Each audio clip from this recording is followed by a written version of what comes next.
What's going on, everybody? It's Chris Akin from the Classic Metal Show, and this edition of the Classic Metal Show is brought to you by Truth Social. Big Tech is suppressing free speech everywhere, and it's clear that their censorship campaign is going to get even worse. Without free speech, we do not have a free society. That's why you need to dump the Big Tech bosses and join the Truth Social movement now. At Truth Social, you can get all of your news and opinions, set up or join groups based on your hobbies or interests, and make yourself heard on any issue without being squelched by the Big Tech censors. Join the network that is the leading platform for direct, unfiltered access to Donald Trump's social media posts. If you want instant access to all of Trump's announcements, plans, and reactions to the biggest issues of the day, Truth Social is the social media platform for you. Break free of Big Tech suppression, strike a blow against cancel culture, and reclaim your rights to America's premier free speech social media platform. Join Truth Social today. Hi, this is Ken Mary from Flotsam Jetsam, and you're watching CMS TV. Don't miss it.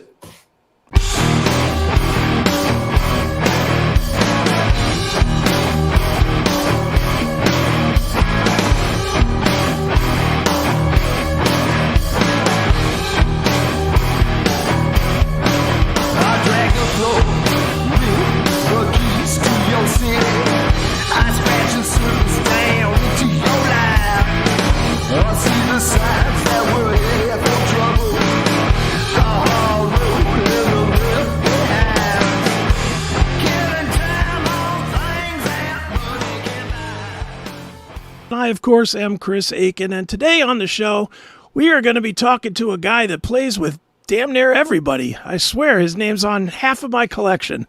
You certainly remember him from Alice Cooper and know him recently from Jack Russell's Great White, and you certainly know him now for Flotsam Jetsam. Brand new release, I Am the Weapon. It is a monster. It is out on September the 13th, and here to talk all about it is Mr. Ken Mary. Ken, how are you? I'm doing well. How are you, Chris? I'm good, man. It's great to talk to you, and it's always great to get Flotsam and Jetsam music. I am a long-time fan from probably the beginnings, 85, 86, way back, Metal Massacre days. And the band gets better. Let's just put it that way. There was a little bit of a lull there in the 90s, but ever since it has been strong, and certainly the three records that you've been on have been just monsters, man. So let's start there, man. Congratulations on that. But what is it with you guys that you guys are so amped up now this far into the band's career?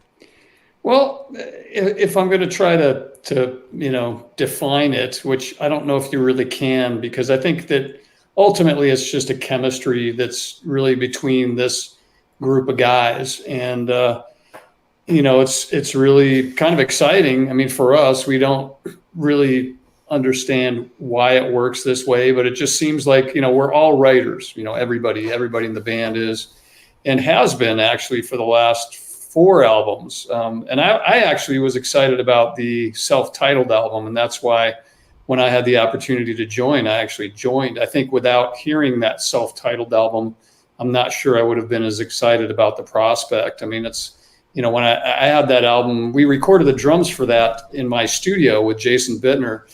And that's the first time I'd really heard Flotsam in a long time, and really heard what AK's voice was sounding like, now. And, I think he's like 100 times better singer. Not that there's anything wrong with the early records. He did a great job. I just think he's actually grown and gotten a lot better.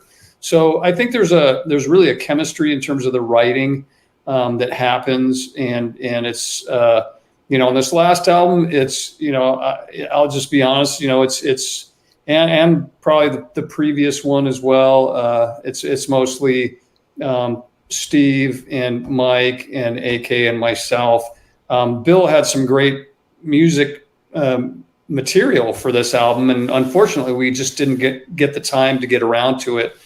Because we had to turn the album in, we had a deadline, but he's a great writer as well. So we're really looking forward on the next album to incorporating everybody into this chemistry that happens. But it's been it's just been one of those things where when someone runs short of an idea, or maybe the idea isn't quite there, we work together, and we all kind of know when it's right and when it's not right. I think that's another thing that helps too, is, we can sit back and go, yeah, the song's not quite there, let's not worry about this one. Or, hey, this one's really close, maybe it just needs X, Y, and Z, and this will be another great track. So we actually overwrote for this album. I think we probably have like half the material for the next record if we choose to use it. I mean, sure, we may, discard those ideas for newer ideas. I don't know what's going to happen, but we had great ideas still on the table for this album, and we just ran out of time. So I think I'm excited as well. Nobody wants to already be talking about the next record, right. but I think there is some great material available for the next record as well. Sure. So I'm glad you really enjoy these albums. These are some of my favorite Flotsam albums too, and it's hard to say that when you're in the band and a part of it. But these are usually, when I'm working on a record, by the time we get to the end of it, I never want to hear the album again. It's like, okay, I've heard these songs, 500 times. The last thing I want to do is, listen to it again. So the nice thing about these last albums, the last 3 albums, is I still love listening to them, and still enjoy the songs, and still enjoy the energy and the emotion that's happening. For you, as somebody that has come into the band later in the band's career, do you go back and listen to like No Place or the early albums so that you can try to fit your playing style to the core of what the band was developed off of? Absolutely. I mean, certainly we play a lot of material from the first 2 albums, and you always want to be honoring to what the band was and what was created. And Kelly did an amazing job writing drum parts that are, honestly still challenging, to this day, Right. which is, I think he was really far ahead of his time in terms of the writing aspect of it. I think, from the production aspect, those records, I really think, if they had a bigger budget and maybe producers that spent a little bit more time, but you could say that about all the bands from that era. I mean, you listen to other bands' early records from the thrash scene, and most of them do not sound, sonically that good, and maybe a little bit more attention could have been paid to them. But I think that there is some magic, obviously, that was captured in those records, and an energy and an excitement and an exuberance. I almost want to say like a youthful exuberance in those records, where you can hear that they're just enjoying, bringing this music out. So yeah, I absolutely do listen to those records. Very cool. Now, let me ask you this, Ken. As a drummer, and I'm a failed drummer, so while I stink at playing, I know the basics. Sure. So much of playing is, especially at your level, is based on feel and swing. That's what everybody says. The Sure. skill thing, anybody can play fast if you practice enough. But if you don't have feel and swing, you're never going to go anywhere. For someone like you that plays different styles with different bands, how difficult is it for you to find your feel or swing in the thrash mode? Especially if you and I'll just throw this out, just saying you were out doing a Jack Russell's Great White Weekend, and then you come Right. in on a Tuesday to record. How do you transition and have the thrashy feel instead of a hard rock feel, because you just spent 3 days with classic rock in your head? Sure. Well, for me, for whatever reason, it doesn't really seem to be an issue. I don't have a problem switching gears. I mean, for me, it's more of, I know that my approach is going to have to be slightly different for, whatever musical experience I'm encountering, because, I've had to do tons and tons and tons and tons of records, as you mentioned. Yeah, You said I'm on a lot of your collection, which is certainly an honor. Thank you so much.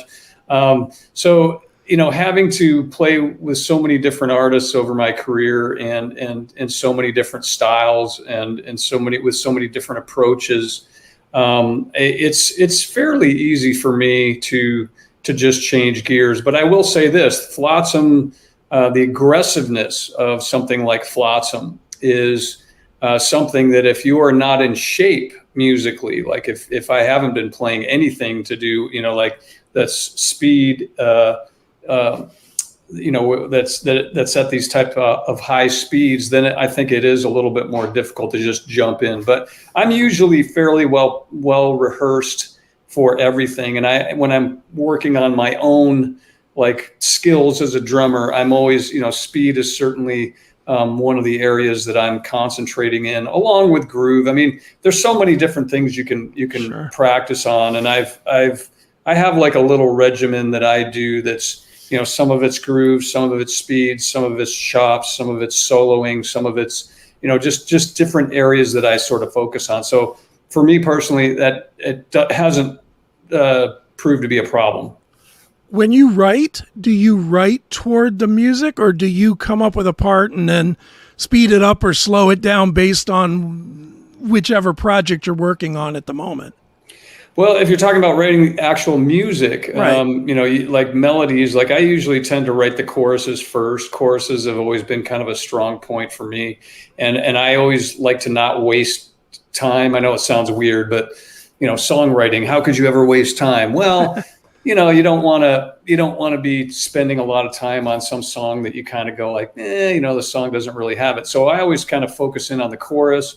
And if the chorus is great, then you can kind of go like, hey, I've got something here. Now I just have to sort of finish out, like if the chorus is awesome, then it'll sort of lead you on the rest of the parts and the bridge. And, you may want to take it somewhere different in this part of the song. But I usually am writing a song for a specific application, whether it's like a Fifth Angel album, or whether it's a Flotsam album, or whether it's a classic rock album, like whatever it is that I'm writing the music for. I mean, I will usually have a chorus idea set for that specific project. So it's not like I'm just writing random songs. Sure. But I mean, that's the way it usually works in my brain. And actually, usually the way it works is I get some cool idea at like 4 a.m, 3 a.m, where I'm sitting there, I'm going like, wow, that's a cool idea, but I want to sleep. So I have to grab my phone and, Right. sing something into it. And then the next morning I'll kind of decipher whether, it was actually good or not. Right. How many do you have on your phone? I ask everybody that, and usually it's in the thousands for all of you guys. Well, it's not thousands. I try to discard things if they're not, Okay. if I listen and I go like, well, it's, really not that good of an idea. I try to discard them. I'd say on my phone right now, there's probably about 40. Okay. Probably about 40 clips of different chorus, and they're all chorus ideas. I mean, they're all ideas where, it's specifically designed to be a chorus. And then, like I said, if I like that part, then I can continue writing the rest. Sure. Well, Ken, let's dig into the record itself. I Am the Weapon, out on September the 13th from Flotsam. I tend to start with what is my favorite song on the record. For me, on this one, it's definitely Burn My Bridges. And I think it is because it might be the most unflotsam sounding record or song of the last 25 years. Tell me a little bit about this song and how it came together. And was it purposeful for anybody in the band to try something a little bit different? Honestly, no. I mean, if you listen to the last album, we had a song called "The Walls" that I sort of felt was maybe in line with "Burn My Bridges" a little bit. But I think it's interesting that you picked that as your favorite. A lot of people have said that, and I think it really comes down to the lyrics in that chorus. At the end, it says, "I burned my bridges everywhere, and now I have no way home." For whatever reason, that seems to really kind of hit people in the gut. And, as far as how the song started, it started out with Steve Conley. He had a musical, these were his musical pieces, and AK wrote some things over it, and he had verses and a chorus. And I had a chorus that I felt might be a little bit stronger. And so we ended up, using that chorus. So it was kind of like, that's how the pieces went. It was my chorus, AK's verses, and pre-chorus, and Steve's music, and I think it turned out really to be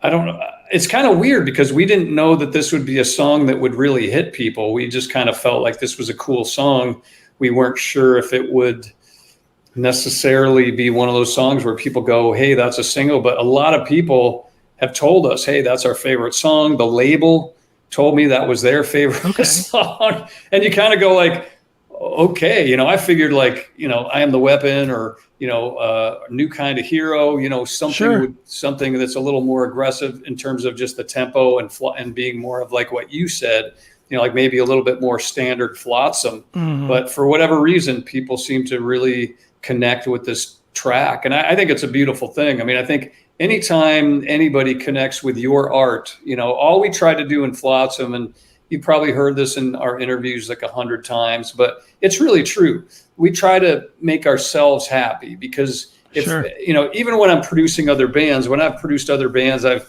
been in the studio sometimes, and a band will say to me, they'll go, you know, yeah, you know, we're doing this song, we don't really like it. And I'm like, whoa, time out. You don't like the song? Like, if you're the band and you don't like the song, why should anybody else in the world even be interested in this at all? So I've always tried to, you know, have that philosophy, and this band certainly has that philosophy, where if we like it and we're excited by it, then hopefully it hits a nerve with other people, and they listen to it and go, you know, yeah, you know, if we love it, then hopefully other people love it. And we've done that for the last, you know, really, especially on the last 3 albums, we've tried to make sure that every song is, you know, like we overwrite, and we write too many songs, and then we try and weed it down to the songs that really are moving us and really mean the most to us.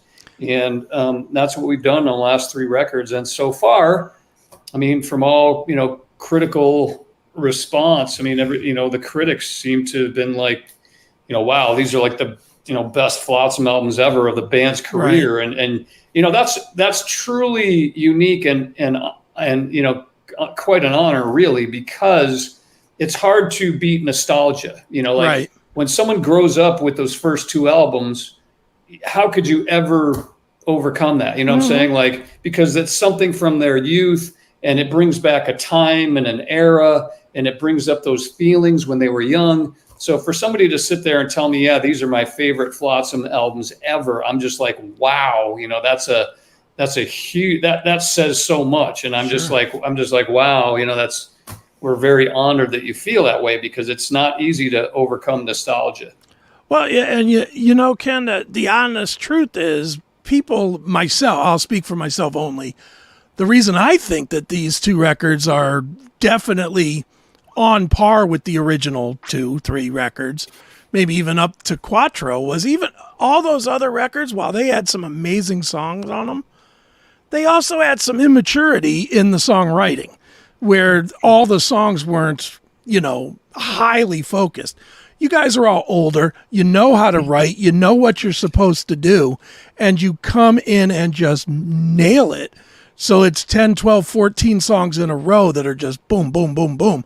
It's just a more consistent listen, at least to an older fan like myself. Wow. Well, again, thanks so much, Chris. I mean, we certainly appreciate hearing that, because we do our best to really bring it. You know, we're always doing our best to, you know, we don't want one song on there that we don't love. You know, like we do our best to make sure that doesn't happen.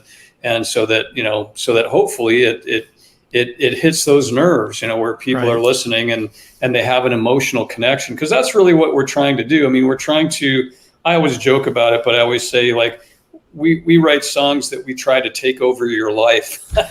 You know, we write songs where, you know, hopefully the chorus sticks in your head for, you know, 5 days, and it's running through your head and you can't get it out. You know, we're trying to do nothing short than just, you know, take over your brain. So that's our goal.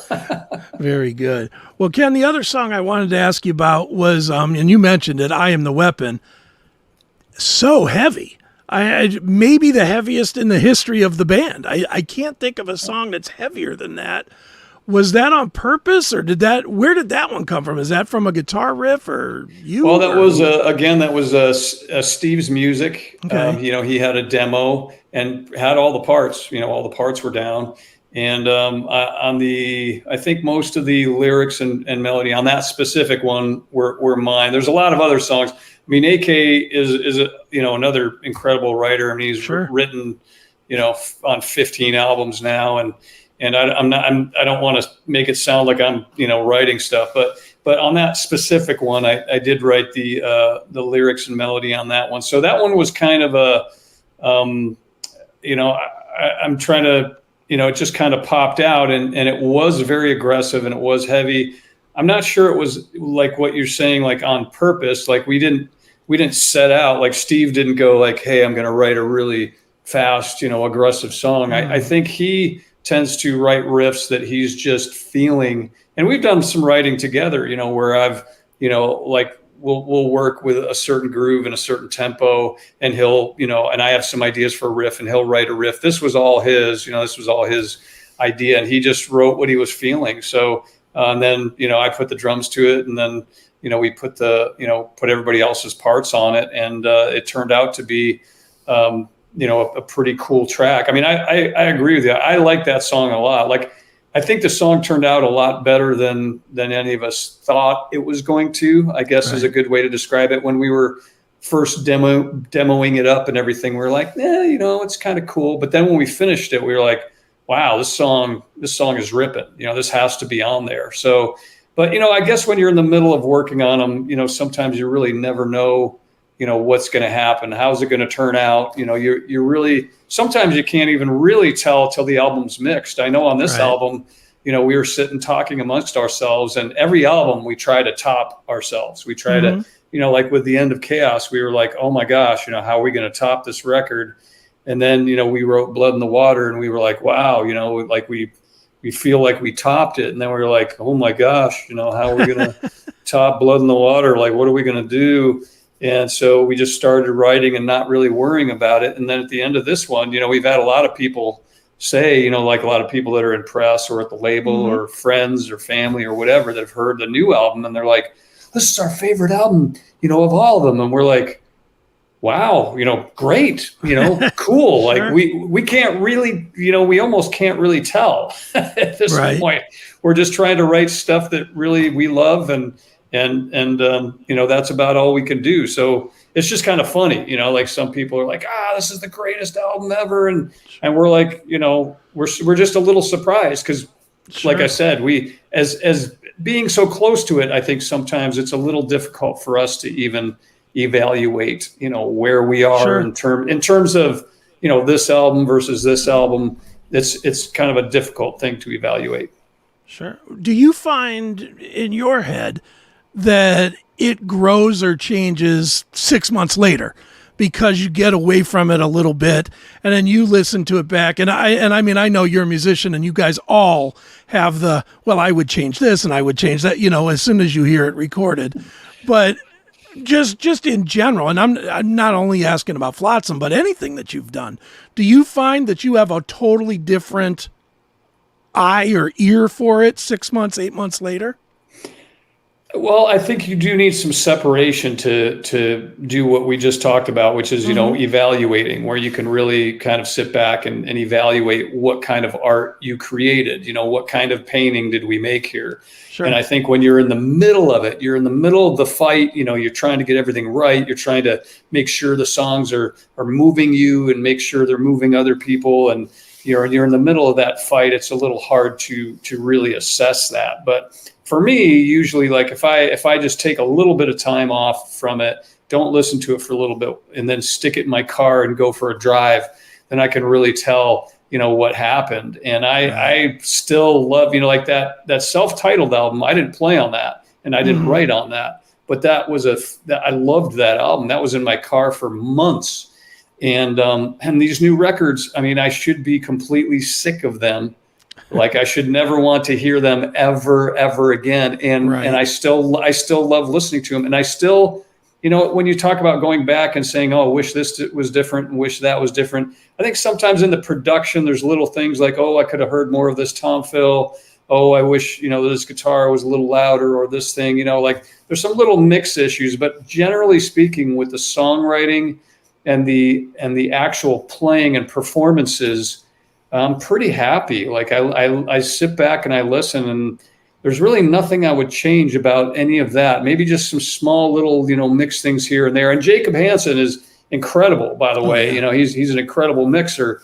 And I would say that even if I mixed it, because I've done albums where I've mixed them. Sure. And I still listen to them and I go, yeah, okay, I could have used a little, more of the ride cymbal here, or I could have, wish the bass was a dB louder, or, whatever. So I'm really picky when it comes to production because I'm a producer and mixer as well. So I think it's very difficult for me to listen to any record.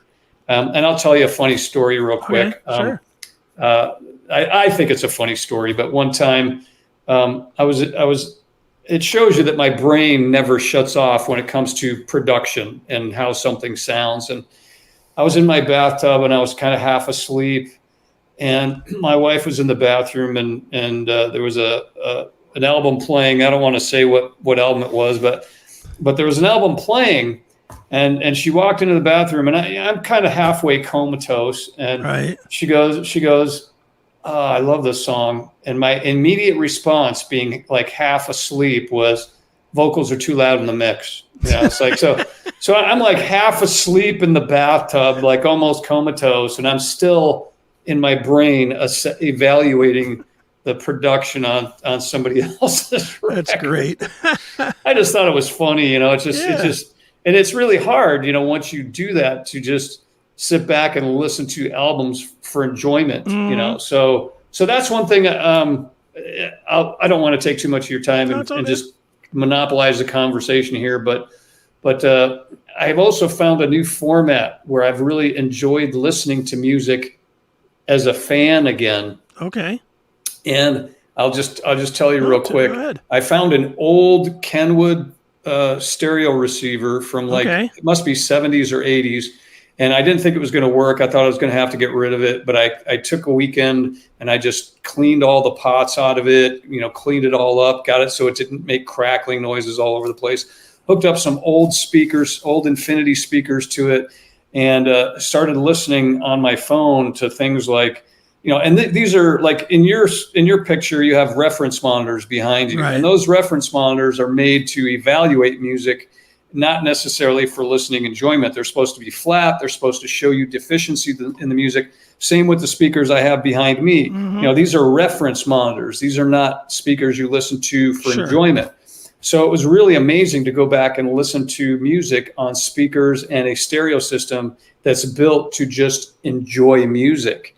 And it recaptured my love for just listening to music and listening to production and going back and listening to some of these amazing albums that were all done in analog and just listening to songs and really getting into that again.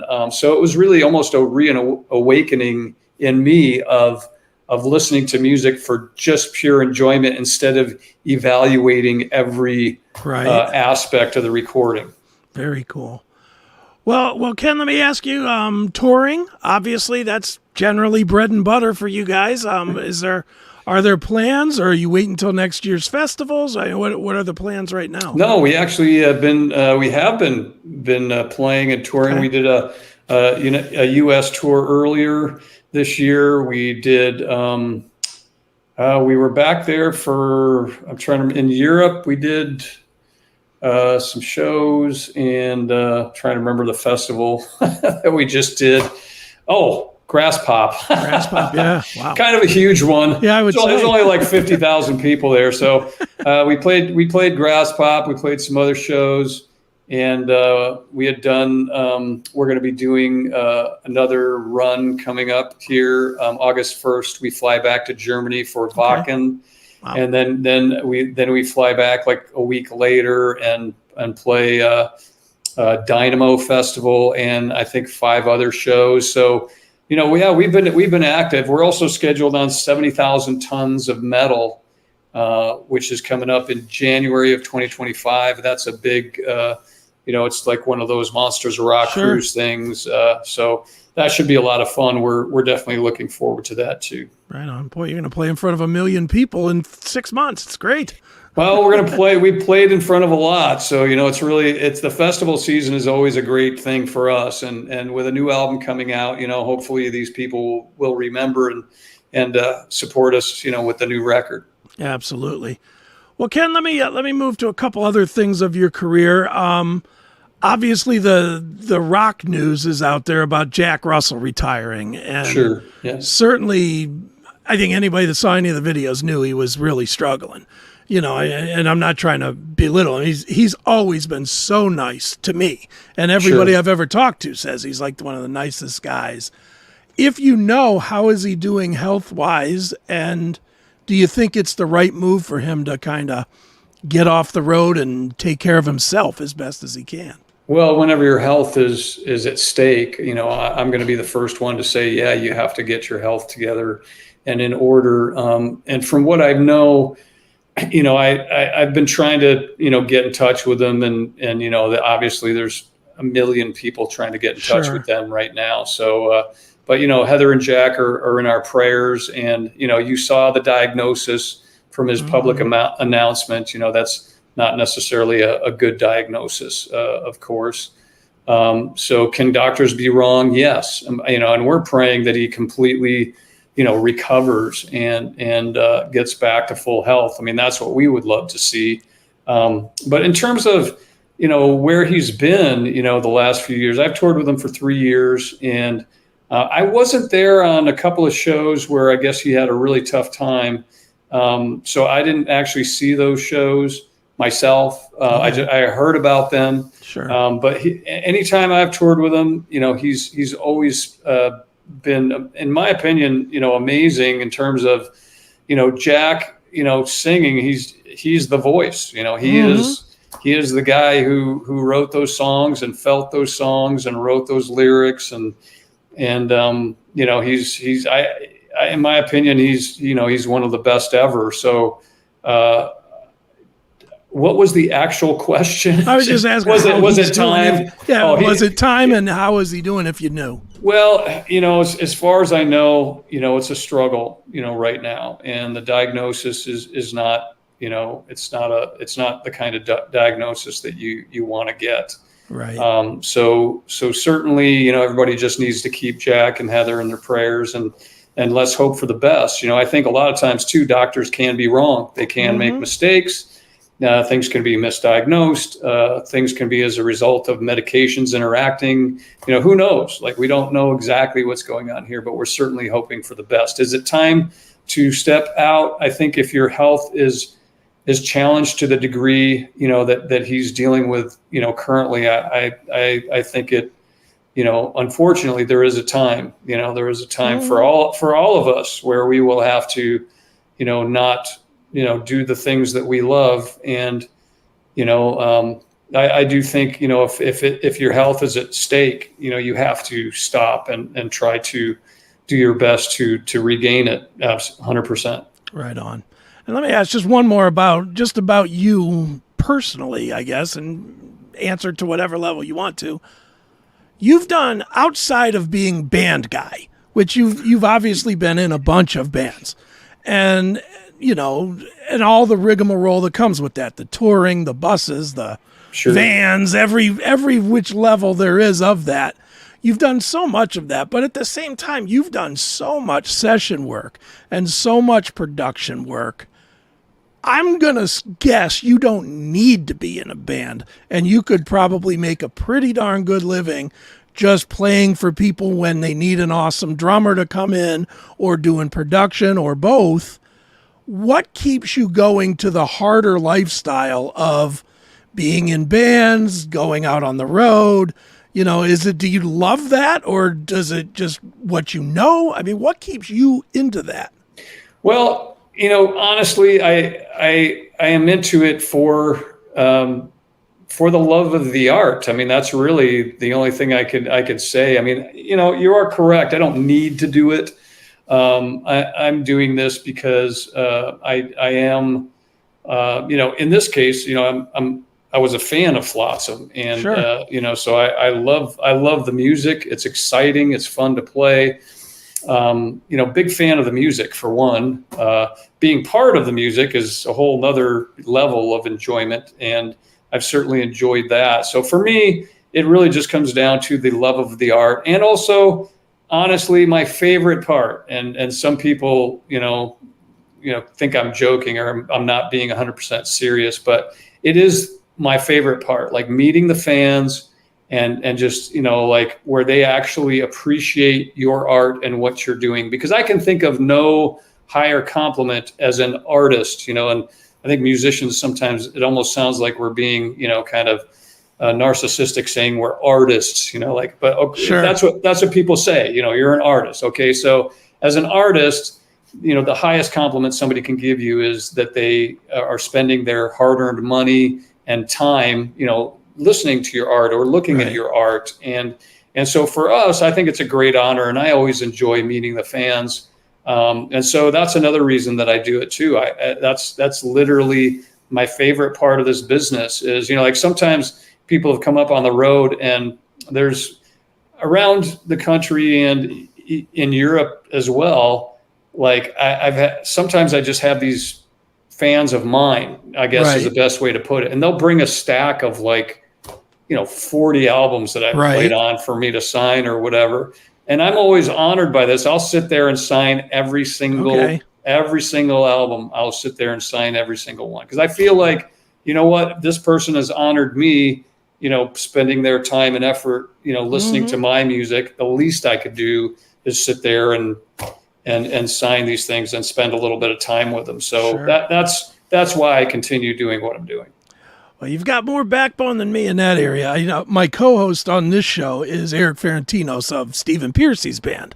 And he got stuck this weekend with the CrowdStrike thing that Delta. Of course, his flights were on Delta, and Right. it took him 2 days to get home from Ohio to California. And he was telling me about it. The only thing I could think is, this is why I could never do that, because there's a lot of awful downtime. Well, I will tell you this, traveling nowadays, it is difficult. And that is one of the things that we talk about as a band too. We try to make the travel count. It is tough. I mean, and sometimes you do get stuck where you don't want to get stuck, when you don't want to get stuck. And you can almost count on every single flight, being, not every flight, but almost every single flight has been delayed. Right. Like in my experience over the last 6 months. So I think it's a high travel season. This is spring, summer, everybody wants to travel, and, the flights are packed, and, obviously TSA, it's always a fun experience going through all of that. So yeah, flying, traveling is not, as much fun as it used to be, and that, let's just call it what it is. So I agree with you. It is getting difficult, and we always try to evaluate whether it's worth, is it worth going and doing this run? Is it worth flying to Europe for these shows? Is it worth, doing 70,000 tons? We always evaluate, and now usually the evaluation is based a lot on the travel.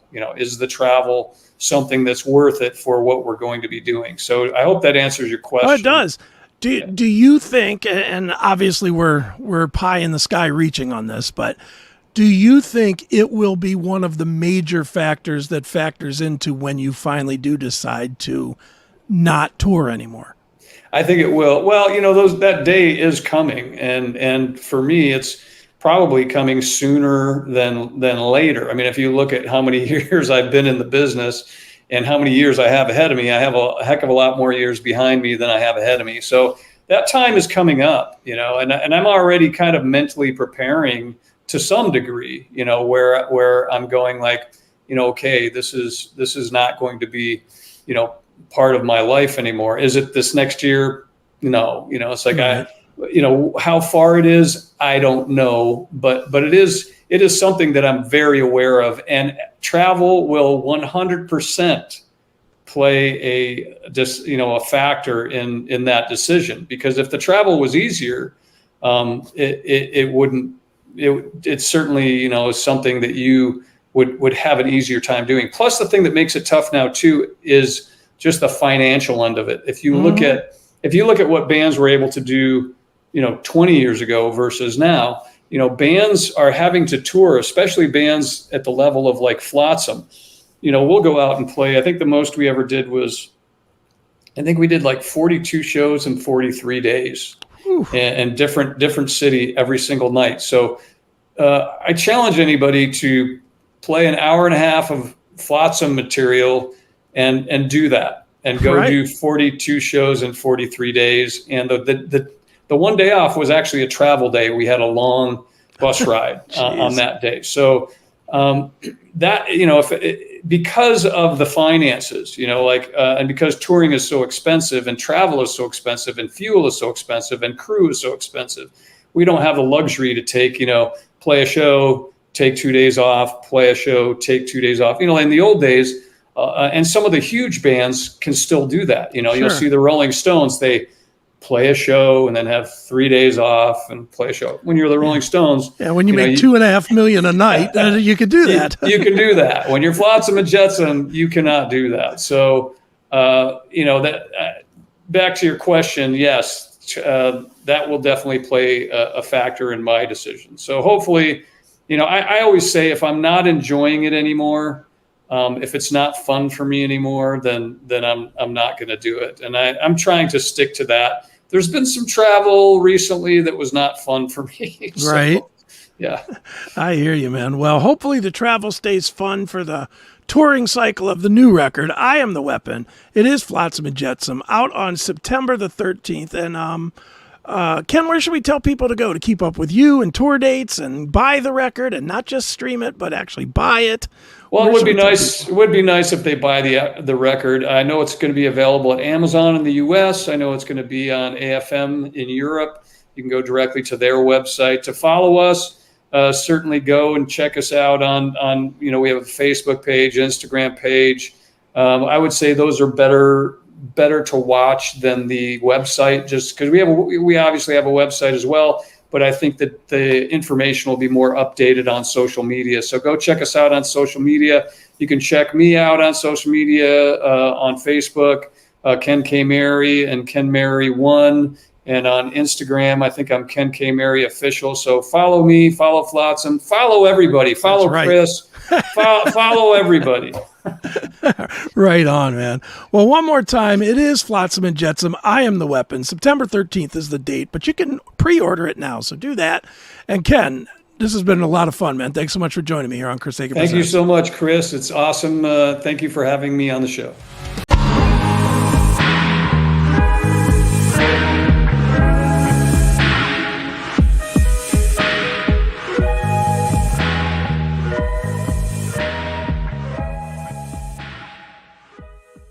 Get ready to turn up the excitement at your next event with the Perfect Choice Band, the ultimate party starters in Ohio and beyond.